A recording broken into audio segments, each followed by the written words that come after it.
Hi everybody, hope you're doing marvelously well. I'm very excited because this is the beginning of a brand new series of videos. And it's all about studio designing and studio building. In the house over there, we decided to build another studio inside of my kids' old bedroom. We love this. There's too much stuff going on. You know, we're still doing our 5, 6, 7 videos a week. We're still producing bands, mixing bands, writing songs, doing all the things that we do, and we need more space. I need a space where I can go in and do live streams and test out tons of new equipment. Not just this room, but a second room as well. That's how busy we are. And of course, also mix and do vocals and all other stuff. One of my very, very good friends is Mike Arango. Now, you might say, who's Mike Arango? Mike Arango was my engineer about 15 or 16 years ago. He used to engineer for me back at my old studio in West Hollywood. Mike went to work about 15 years ago when he left for Sweetwater. Now, so I have a friend over there, so when I need something, I call up Sweetwater and buy it directly from them, which has always been wonderful because of Mike, of course, is a very talented engineer. So when I'm talking to him, I know that I'm actually getting really great advice. Now, Sweetwater have this thing called the System Design Package, which allows me to effectively build a studio really well. And if you want to do that, you can go and get a turnkey solution with sweetwater.com/install.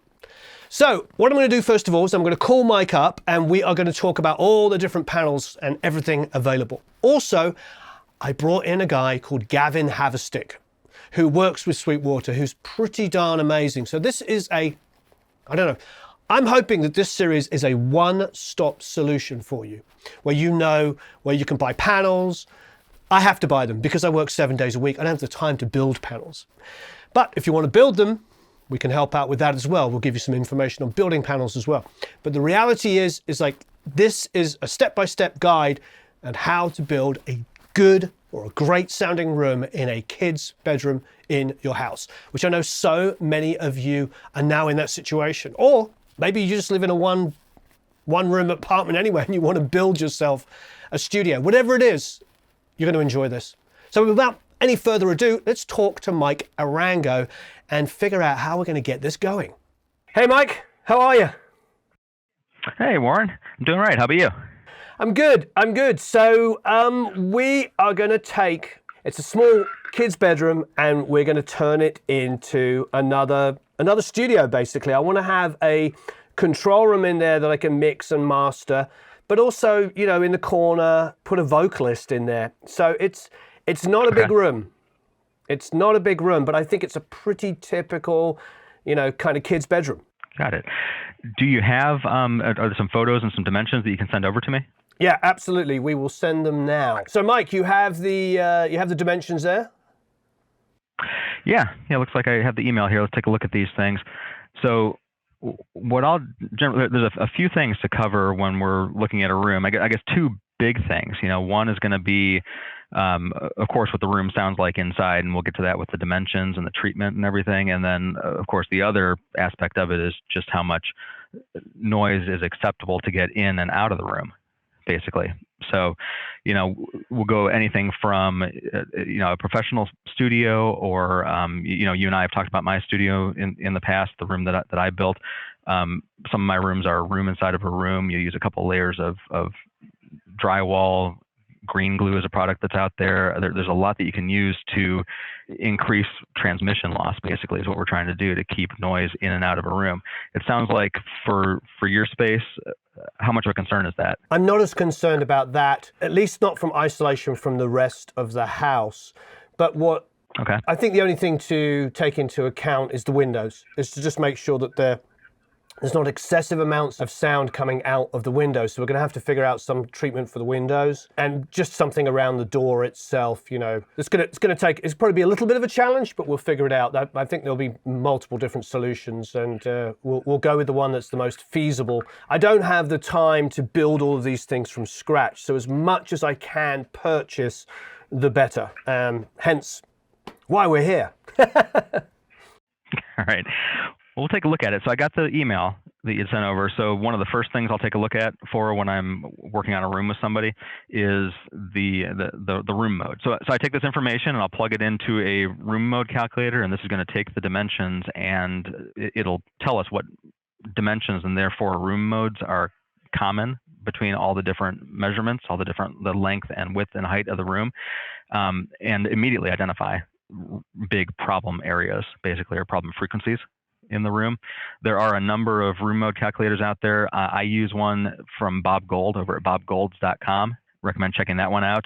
So, of course, then after that, the challenge is controlling the room is really what it comes down to. So we're going to work on treatment there. So whether you buy or build the panels, generally they're going to be made out of something like mineral fiber with some acoustically transparent fabric over the top, something like a Guilford of Maine fabric that'll allow the sound to get through. It'll hit the mineral fiber, hit the wall, come back through the mineral fiber, and that's where you're getting your effectiveness. Every panel is going to have measurements associated with it called absorption coefficients, and it basically tells you how well it's working at each frequency that it affects. You also can take a thinner panel. You can take a 1 or 2 inch panel and mount it up to, I think, about 4 inches off the wall. And what happens there is the sound goes through the panel, through the air gap, hits the wall, hits the air gap, and comes back through the panel again, through the mineral fiber. And that actually increases the absorption coefficients at low mid frequencies. So that's a good trick. You'll see some of these rooms, some of the rooms that you've worked in, Warren, and some of the rooms out there in LA. You probably know this. There are bass traps in some cases in the back of the room that are 8 feet deep, that kind of thing. Luckily, in this little room that you have, the dimensions of the room modes are evenly spread out, and we don't have room you're not for going 8 to have feet. any major challenges. But that would leave you, what, 2.5 feet to sit. Yeah, great. If you have the time and the space, sometimes it makes sense to build bass traps and to purchase panels and have those sent. So you take those and you put them up on the wall, and that'll control the room. Hi, this is Mike from Sweetwater. I'm here in the live room of my recording studio here in Fort Wayne, Indiana. Just like any other room being used for audio production, this room required a little bit of work and treatment in order to get it under control and sounding how it should. Because of the size of the room, about 20 by 15 or so, and because of what I was trying to accomplish in here with tighter sounding drums, I went primarily with absorption, although there is some diffusion in this room and in other rooms in the studio. There are plenty of options for absorption, everything from DIY panels to pre-built to foam, and I used all of those in one form or another throughout this studio. Every material on Earth will absorb and or reflect sounds at various frequencies uniquely. This can be measured and then represented with a number called an absorption coefficient. The higher the number, the better that particular material absorbs at that particular frequency.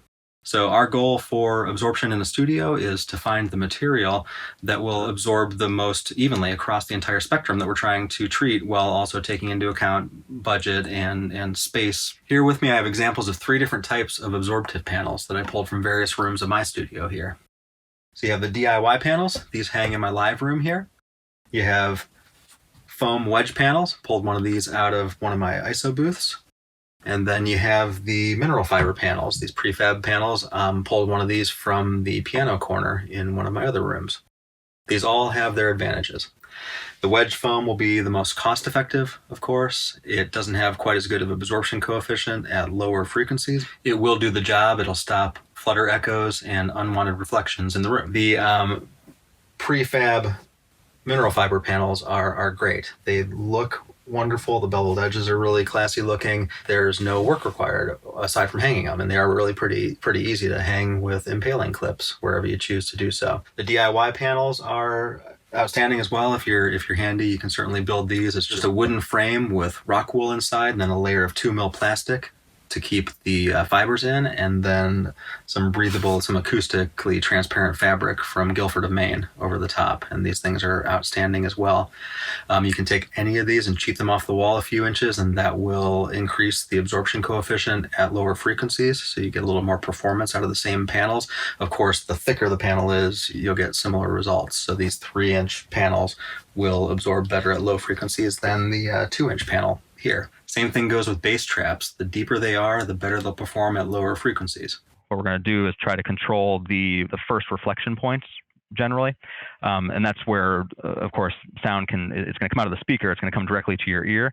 It's also going to bounce off the wall and off the ceiling and then meet back up with itself. And at that point, it does one of two things. Either it's reinforcing certain frequencies or it's canceling them out. And we don't really want either of those. So we're treating the first reflection points. And it's exactly what it sounds like. You can literally sit in your mix position and have somebody walk up and down the wall with a mirror. And if you can see the reflection of any of the drivers in the mirror, then that spot needs to be treated. So we're going to take a look at treatment options there. We work with manufacturers, Acoustical Fulfillment, RLX, Prime Acoustics, Proso Acoustics. We have a number of manufacturers that build these panels. There are a couple that are pretty innovative, and we may actually use one or two of these for this room. There's one called, I think, the Flex 48 from Acoustical Fulfillment, which it's your traditional panel, but then it has this plexiglass flexible shield that's placed over it. So it ends up providing some diffusion for the room. So we're not going to take all of the energy out of the back of the room, but then it also ends up increasing the absorption coefficient around, I think it's 100 to 300 or so hertz. Then it ends up doing a little bit of that trapping for you as well. So that might be a good way to work that in there. We can take a look at panels from RLX, from Prime Acoustics that would do the job. There's also another one. I have some of these panels that we can entertain from Proso Acoustic. They have this kind of waveguide built into them. So what happens is the sound goes through the mineral fiber layer, hits that waveguide type design, this wave design, and then that scatters that energy and effectively changes the path back out through the mineral fiber. Acoustics is crazy, half science and half magic. And then I think at some point here, I have a pretty good understanding of it. Sweetwater works on small rooms, bedroom studios, up to some of the larger studios in the world, large venues, all the way up to arena jobs. Oftentimes for those larger jobs, we'll bring in some of the acousticians and installers that we work with. We won't often do that necessarily with a smaller bedroom studio like this, but I think it would be great if I maybe got you in touch with one of our acousticians that we work with, Gavin Haverstick, and he can kind of pick up where I left off and get into the real science behind some of the acoustic treatment. We're always real lucky if we're actually building the room and get to dictate what the shape of it is. If a room already exists, you can sometimes get real lucky. I mean, a good number of rooms, they just happen to have even distribution of modes like what your room happens to have. But regardless, I mean, they can always be controlled to one extent or another. And frankly, I mean, if you think back, there are a lot of records, a lot of great sounding albums that are made in less than ideal spaces. Yep. Or I took a tour. You go to Stax and some of those the Memphis tours, Sun Records. And get to walk up to the microphone that Elvis recorded on and just look around in that room. And that room was not meant to record in. Sound City, the old Vox factory. Yeah. I mean that was not supposed to be an amazing sounding room, and sometimes you just get lucky, and then you can control and do what you can to make it sound even better. But any room can be used to make records and to mix in. I think one of the things that we're going to need to know, I presume, if we're going to build acoustics, is probably things that are of large mass, which could be the desk. So we should probably choose a desk to sit in there. I'm on your site. I've opened it up. Yeah, there's a studio furniture section there. You just can go to that if you'd like to browse. And we can definitely take a look at a few options. I think a desk that is substantial enough, bearing in mind we'll probably go along one of the long walls. So we've got how many feet? I'm not going to utilize the full 11 feet, but we can put something fairly decent sized in there. There's quite a few things I like the look of. There's, of course, the Argosy stuff. I think like the Dual 15 is probably a bit too much more than I want to spend, but it looks good.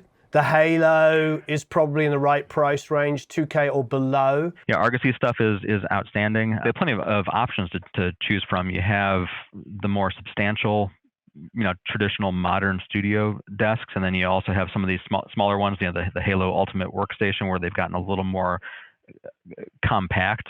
They'll have built-in isolation risers for monitors and that kind of stuff, but they're still keeping the footprint compact.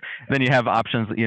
My desk, we've retrofitted it, but it's based around a Sterling modular design. Yeah. Their pods and desks are all they're at calculated angles to minimize the speaker reflections. The reflections, just like we were talking about, reflecting off the wall, it can reflect off the desk and then constructively or destructively recombine with what's coming directly out of the speakers to your ears. So those are worth checking out. I need a decent amount of surfaces because we're going to have things on it. Obviously, I'm probably going to have at least 2 pairs of speakers on there, some small pair, a bigger pair on the outside. And, because we do a lot of speaker tests, I might be swapping stuff out. I need a decent amount of real estate. I think the ones I'm looking at size-wise that are good is like, there's that RAB one. RAB stuff is great. You could check out the Zayor stuff. The Zayor stuff does jump out. I like the Mesa 88 XL Flex Station, but if we go to the black cherry one here, see that jumps out to me. That looks like a nice bit of wood to fit in my studio. So it's interesting. It's like, I get it. I mean, this is like probably like anything in life, isn't it? It's like choosing a car. I mean, this looks like something that will fulfill everything I want. Of all the ones here, it's probably the most fulfills all the function, but also looks traditional enough from my perspective. Let's have a click on it and get into some of the details. Yeah, absolutely. And so, it has to aesthetically look like what you want it to, but it has to actually hold all the equipment and functionally work in your room. And I'm a big fan of their stuff. I think that their styling, I mean, they build some beautiful desks. So that would totally work for you. And of course, we can add racks and that kind of stuff if needed, but it's always nice to have equipment right at arm's reach there and kind of choose what you have in front of you. Yeah, definitely. And of course, this will work with whatever monitors we choose. We can work on some isolation there and toss the monitors up on top. Absolutely. I think if we're going to do a rack, we can talk about that later as we're starting to build a studio. If we're going to do a rack, I'm probably going to want something on my right-hand side. I mean, I'm right-handed. So, mixing, reach over to the right. If it's that one thing that isn't in the actual unit, but that should cover all my needs. I do like it. It looks like a nice piece of furniture. And definitely. Yeah, it sounds like that might be the solution. If it's going to fit physically in the space, it sounds like it'll hold everything you need it to. And of course, we can expand that with a rack at any point. But it gives you plenty of space for a number of outboard pieces to get started with. Well, its width is 61 inches, so it's only just over 5 foot. Plenty of space. Yeah, so we're going to have 3 foot either side. I mean, that's pretty perfect. And it's quite likely if we go for some bigger speakers at some point and we have to put them on stands either side of it, that 3 feet on either side is going to be more than enough room to do that. Because I'm thinking like some small speakers in the middle, some, regular size, and then maybe some bigger ones on stands. Again, because we're going to be testing a lot of equipment. So, and I want to be able to test equipment in an environment that's similar to 99% of the people that are watching these videos. But I do like a lot of this other stuff here. I mean, a lot of it's super functional. I mean, that Argosy Halo Ultimate Keyboard Workstation has got like area for 2 monitor screens. I mean, that's they mean business with that. So, I mean, there's some great stuff there. That's just not our aesthetic of what we need. Let's get that ordered. All right. Well, we can definitely have one sent to you here.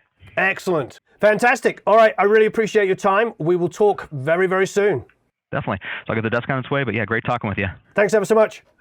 Talk soon. Bye-bye. Bye. Hey, Gavin. How are you doing? Hey, good, Warren. How are you doing? I am fantastic. This is really interesting because the room's not particularly big, but like I'm standing on the threshold of the doorway. Even a small room like this is an echo chamber. Oh yeah, for sure. Well, we can change that, and I see a lot of potential in the room. There's some a couple things we need to work around, but it's going to be great when it's all done. Fantastic. So that you got all of the photos, you got the diagrams, etc. Did it all make sense? Yeah, that was super helpful. Like to get nice photos of each wall and ceiling surface in there, and then good dimensions so that we could put it in our modeling software and AutoCAD. It was great. Fantastic. I mean, it seems to me like it's going to be a little bit of a challenge because it's like a typical small kid's bedroom. It's still, I mean, it's feasible, yes, to be a working mix / mastering, even, throw a vocal mic in the corner. Absolutely. I mean, it's really the typical environment that a lot of us have to work in. Having a huge studio would be great, but sometimes we just have to work with what we have, and this is pretty common. So it's got its own challenges, but it would be great to kind of walk through this and show everybody that it's possible to turn a space like this into a really nice studio. So you've sent us the diagrams. Let's get them open and check it out. Yeah, we could start with the mix position because everything will revolve around where we end up setting up speakers and your listening position. And I chose the wall with the long, wide window on it. Right. Closet to your left if you're at the listening position. The reason for that is mostly to try to retain as much symmetry in the room as possible. There's that little section above where the ceiling slopes up and it's lower above that window, and then it slopes up to be a little bit higher. And if we oriented the mix position anywhere else, it really would cause issues there. Plus, it gives us a really nice large surface on the rear wall that's to the left of the entrance door to be able to do some bass trapping and some diffusion. So that centered on that wall, we always want to be centered to make sure that we have equal energy coming from the left and right. And I also looked at the length of the room, which was 11 foot 2 inches. And there's a rule of thumb that if you take 38% of the length of the room, and that's how far your ears should be from the front wall. So you take that 11 foot 2 inches, multiply it by 0.38, and that distance, which ends up being a little bit over just under 4 foot 3 inches, that's how far your ears should be from that window wall. So I set that first and then came up with an equilateral triangle where the speakers are sitting on the desk, and that equilateral triangle terminates about 12 inches behind your head so that the sound is going past your ears. And it's a 4 foot equilateral triangle, so 4 feet on each side between that point behind your head and the tweeters of your speakers. And yeah, it should work out really well, because if you sit at that location, you're minimizing the effects of axial modes that are going front to back in the room. Just placing speakers in mixed position won't solve all your issues, but it can start you off on a better foot so that you don't have an uphill battle to start. So I'm roughly sitting where you're talking about. So I'm pretty much sitting in the center of the room. Would you say that's true? The seating position is going to be pretty much the dead center? Yeah, you want to be center from left to right down that center line. So it's about 5 foot 11 and a half inches to your left and to your right. And then you're at the 38% point from front to back. So it ends up being, if you look to your left while sitting there, it would be almost to the edge of that closet. The next thing that we have to consider, since the speakers in the listening position are set, now we have to look at things like first reflection points, the way that we hear.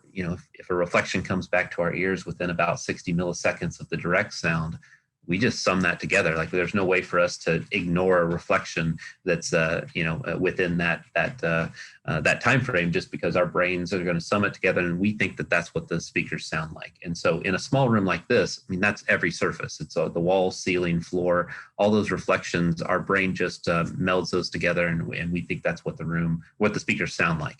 And so we want to try to kill off those first reflections, and usually good to do that with absorption. So I've got some fulfill panels from Acoustical Fulfillment on the walls. These are 2-inch thick fabric covered fiberglass panels. You could get some additional control in the mid and low frequencies if you space them off the wall a couple inches, but they also will work really well just directly against the wall. We're using those mostly on the first reflection points on the sides, on the front, and it's really going to help to dial in imaging and make sure that you're listening to what the speakers are outputting. Quick question. What are we thinking about isolation of sound from the outside? Not just obviously potential traffic noise, which honestly wouldn't bother me at all because it's so quiet up here, but more about like the neighbors. Yeah, so when it comes to isolation, that's definitely a different animal when it comes to trying to block sounds from leaving or entering the room compared to making the room sound good. With isolation, it's all about a construction approach usually, like trying to increase the mass and decouple your walls and ceilings and floors, and it can be pretty daunting to go into. A lot of times, what you look for is kind of quick wins, and you've got a couple windows in there, and usually those are a weak link in the isolation system. That's what I'm mainly concerned about. I mean, we've got to be realistic here. Most people are not going to take their kid's bedroom that's just jumped on a plane to go to the other side of the country to university and float a floor and build a room within a room. But if we could figure out a way of blocking these two main windows, that would be huge. Yeah, so there's a couple ways that could be done. sometimes people will build a window plug, which if you have enough space within the windowsill itself, you could use plywood or MDF, like something heavy, and put a rubber gasket around the perimeter so that you can place it within the window and it seals airtight. If it's something that you plan to add and remove often, you could put handles on it so it's easy to grab. But if it's permanent, you could just affix it in place. And honestly, if it's permanent, you could just use acoustical sealant, some caulking around the perimeter and make it a permanent fixture. But if you do want to be able to open the windows over time, a plug is really nice for that. A more permanent solution is there's companies that make sound isolation glass and windows that can be retrofitted to an existing home like this. So you still have your window to the outside, but then there's another pane of glass that's usually laminated on the inside that just increases that STC value. And those windows can be operable as well. So if these windows do open and close, you could get the isolation window to do the same so fresh air can come in when you'd like it. That might be the best option. I think it's either that or it's a case of, I was thinking of just like building a panel that just went over the top. Yeah, that could work. The key is that you have to look at isolation systems as a full system. And like, for instance, it doesn't do any good to have a window that ends up having an STC of the sound transmission class of 60, and then let's say the walls are only doing 40, then you've just spent too much money on a window. And so it's good to make sure everything is balanced out and you're not overdoing it on any one of them, because sound will just find that weak point. Right, fantastic. And then are we looking at a cloud over the seating position? Yeah, so one of the things that I tried to do with this space is treat it really well, but then also try to use materials that are easily accessible and something that the everyday person can install and purchase from Sweetwater and take care of their problems. So above the mix position are again a couple 2-inch fiberglass panels, but the mounting method of those are different because they have these rotofast anchors that go into the back of the panel. And they're basically plastic screws that screw into the fiberglass, and it terminates into an eye bolt. And so the eye bolt is then used to suspend these panels from the ceiling, where you would get anchors for the ceiling and maybe S-hooks or a chain, something like that to suspend them down with an air gap behind them. And that air gap, again, increases their performance. Also, visually, it can add a nice dimension to the room. But yeah, there's a fulfill panel on the angled section, and then one that's catching that first reflection point between the speakers and the listening position. Wow. Anything else we need to cover? Yeah, so there's a couple things. I would recommend the windows themselves, that it'd be nice to have a thick, dense curtain over them. That's something that you could potentially do down the road if you'd like. There's going to be some good control in the room just with the acoustical treatment alone, but that surface directly behind the speakers has a large window there, and then there's a window to your right as you're at the mix position. And both those surfaces, having a curtain would be a good thing to control reflections, but also it's really nice for changing the ambience of the room. If you wanted it more lively for, let's say, acoustic guitar performance or something like that, you could have them have the curtains more open, but then for mixing, you could close them. I think that would be a really nice thing. You want to get a thick fabric for that curtain. And nice big red velvet curtains. Exactly. Yeah. Think Twin Peaks, and you'll have it. And you want to oversize it for those windows. So Great. If the window, let's say, is 6 feet wide, you might get a curtain that's 10 feet wide, so you still have deep folds when it's closed, because that will help with that mid and lower frequencies. And so I think that would be good. And then in the rear of the room, one thing that we are recommending is there's this product called the Flex 48 from Acoustical Fulfillment. And it's actually, full disclosure, it's a product I patented, but I go into these spaces all the time, and people are using it for mixing, but then they're also going to track things in there, and it could be a wide array of musical instruments. And this product, it's a diffuser when you want it to be, an absorber when you want it to be. So you can actually take this clear shield out of the tray. It basically bends into place and creates a barrel diffuser, which is both a diffuser and a bass trap. or you can remove it and then it's just absorption. And so if you're cutting vocals, you can take the shields out and have a very dry environment. But when you're doing acoustic guitar or percussion instruments, you can put the shields in and it'll make the room sing a little bit more. The side benefit of having them on the rear wall, because that's where diffusion is typically placed in spaces like this, is the rear wall behind you, because the speakers are facing that direction and you want to not kill off that energy too much, or else the room just sounds lifeless and dead, is no fun to be in. With this Flex 48 on the back wall, it has a spike when the shield is in place in absorption in the 80 to 125 hertz range.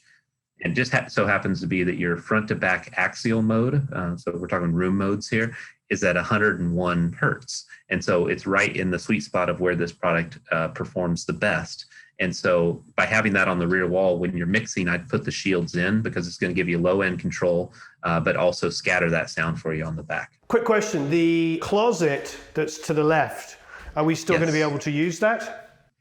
Yeah, you can still use it. And actually what I'm recommending there is that Auralex Acoustics has a product called a Progo, which is a 2 foot wide by 6 foot tall gobo that you can move around the room as needed. And so this will be perfect for a couple of reasons, because you can place it in front of that closet and hit that first reflection point to your left. But then if you're going to use that vocal corner in the back, like you mentioned, you could move it over there and have it be in front of the vocalist while they're standing in the corner, so that less room Love that idea. Back to the mic. Yeah, you're really good nice. At this. That's a really good idea. I like that, because I don't want to lose this closet. I mean, it's because obviously it's full of like boxes, empty boxes at the moment, but it will be storage, for cables and all other kinds of things. And it would be very unfortunate not to be able to utilize it. Yeah, absolutely. I mean, I'd say that's the number one complaint by most studio owners, is that they don't have enough storage space. So I want to keep that for you. And then we have a little storage area above it. Well, the last thing that is part of the acoustical treatment plan is the diffusers that are on the ceiling and on the door. They're wood diffusers from Part Science called the Space Arrays. They're really nice, handmade natural wood diffusers, and it's going to make that back of the room be a really great tracking spot. But then also anyone sitting on the couch will get a better representation of what your mix position sounds like. Obviously, they won't be in that equilateral triangle, but diffusion on the ceiling is going to allow them to have a bit of a wider sweet spot back there and have a better idea of what you're doing up there. Dumb things like for the doors, like putting. I did in my old home studio. I put like little. I don't know what you call them, like rubber. Gaskets, yeah. Gaskets. That's the good word. Gaskets. So we should obviously do that. I mean, look, the reality is like for inside of the house, I expect people, you can't really isolate them. When you're working, you're working. I think I'm more concerned about the neighbors. We'll cover the windows with that. That's fantastic. Yeah. All right. And one last element that I didn't mention is that there's 2 vertical corners available for some corner bass trapping. And what we've done is use the fulfill panels again there, but there's these corner wood brackets that you can put across a 90-degree corner. Do you mean the corners? Them. Sorry to interrupt you, Gavin. Do you mean the corners by the small window? Yes, exactly. So to the left and right of the small window, the other 2 corners are blocked by the closet and the entrance door, but at least those 2, we can go at a 45 across there and get some low end control. And then I've done 2 corner traps as well in the center above the small window, and then mirror that perfectly on the other side by the closet wall. And that will just help with tangential modes going in a different direction, because vertical corners are great and you should treat them, but tangential modes can also happen in a couple other directions, and it's good to treat the horizontal corners in the room too. What about the back corners by the door, the wall on the back? Is there anything going in those top corners? Is that necessary? So there's a little bit of with every project like this, there's some obstacles in the way of doing things. So there is a smoke detector above the door that kind of limits what you can do there. And then there's a HVAC vent as well, kind of towards the center of the room on the ceiling.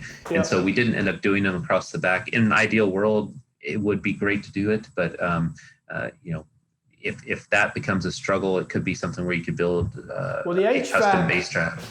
The HVAC's only, what is that? It's about 10 inches Yeah. from the back wall. Is that too close to do something? Because we can move the Yes. smoke detector because that's just battery operated, I believe. If it was battery powered and it wasn't hardwired in, yeah, I would definitely recommend a trap in that corner and then a trap in the other corner going horizontally between the wall ceiling junctures. And then by doing that, you could avoid that HVAC vent as well. So The smoke detector is battery operated, so it can move. oh, that's great. So I'll send you a revised plan that has those 2 additional base traps in those corners. Fantastic. All right, we'll remove that. So yeah, let's do a revised version of that. And this is absolutely fantastic. I appreciate it. Yeah, no problem. I'm excited to see how it all turns out for you. And, of course, we'll be here along the way if you have any questions. Excellent. Thank you ever so much, Gavin. I really appreciate it. All right. Thank you, Warren. Take care. Thanks a lot. Bye-bye.